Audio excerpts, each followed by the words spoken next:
got to win one of these next two games if to win the series. What might be the difference to tilt it in your favor in the event for Game 5 tomorrow night?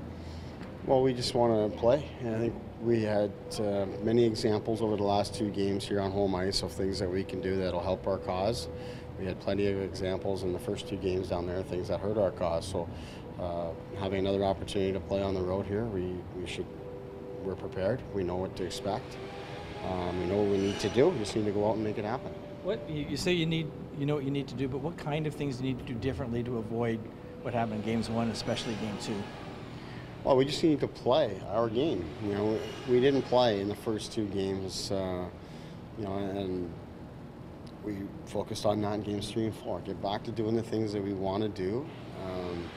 We know our opponent better, all those kind of things. So just get out and play. Get tight, take away their time and space. Don't let them build their speed, all that kind of stuff that hurt us in Games 1 and 2.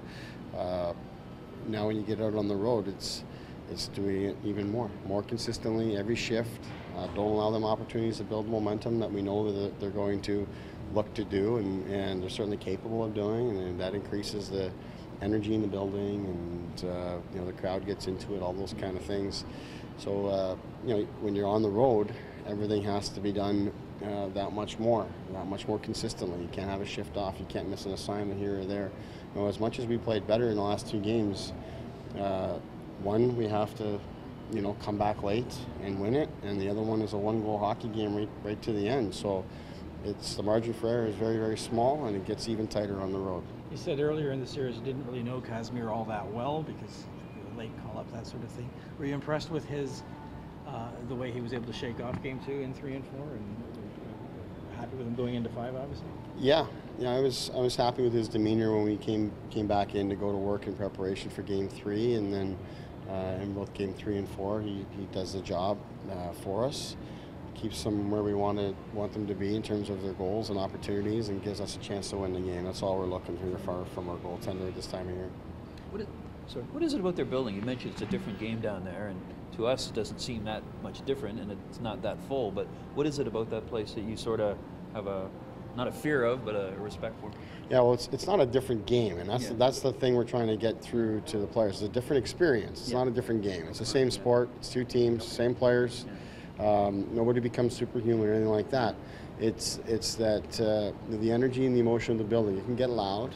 I say it's not overly full. It certainly, I think it'll probably be more full here on Saturday, I would think, because the series has developed, and it is a Saturday.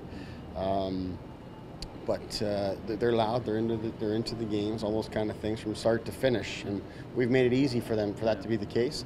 But when that happens, it plays on your emotions a little bit as a player, both positively for the other team and negatively for the opposition, if you allow it to. So we don't want that to be the case. We want to focus on the fact that it is the same two teams that have played 4 games here. It's the same players. There's not going to be any real drastic changes or anything different. We just got to go out and perform. Good 6 games in here. Have you seen a big difference in Kapanen since coming off of that stint with the Leafs? I wouldn't say I've seen a big difference. I think he's a more confident guy, obviously. When you go through experiences like that, it can't help but increase your confidence. But in terms of his play, I think he was in a good place when he left here. He's come back and he's done well for us. But he was a dominant player in this league before he left. And we had full expectations that he would do the same here. It's harder to do it in playoffs. You're playing against a good hockey team. But he's done well. He's made a difference. He's helped us on the penalty kill, and all these experiences that he continues to get are really good for him. What was, the thought process that went into putting in William Wren? What does it say about him that he sits so long and comes in and plays such a big role in the last game? Well, Renner has played very well for us, particularly in the second half of the season. He's a guy that he played well when we got him going consistently, and he was in every day. And then he also showed that he could sit for long periods of time and come in and play a really good hockey game for us. So we just felt that, despite the fact that we won Game 3, I knew we needed to get better as a team going into Game 4. And we didn't want to just say, well, we won the game, let's keep things the same. We felt we needed to get better I think Valiev struggled with some consistency in the series, and it's a back-to-back game.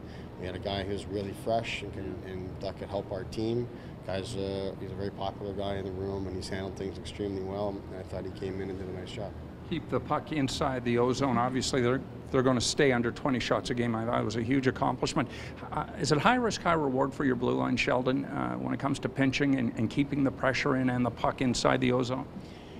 Yeah, it is, but we want our players to make good decisions and recognize the time when we can go and close our gaps and get tight and take away space. And it's not reckless. It's done with a purpose. We practice it every day, and it's something we've done all season long, which is disappointing why we weren't able to do it in games 1 and 2. And I think it was probably just out of respect that we had for the opposition, and they were a little bit intimidated perhaps once they really got rolling. And that's what we needed to change, is that mindset that we can play. We can just be what's done or made us successful all year. So I wouldn't say high risk, high reward. I think that's part of our structure, part of our purpose, and really a lot of teams do it. We think we can do it.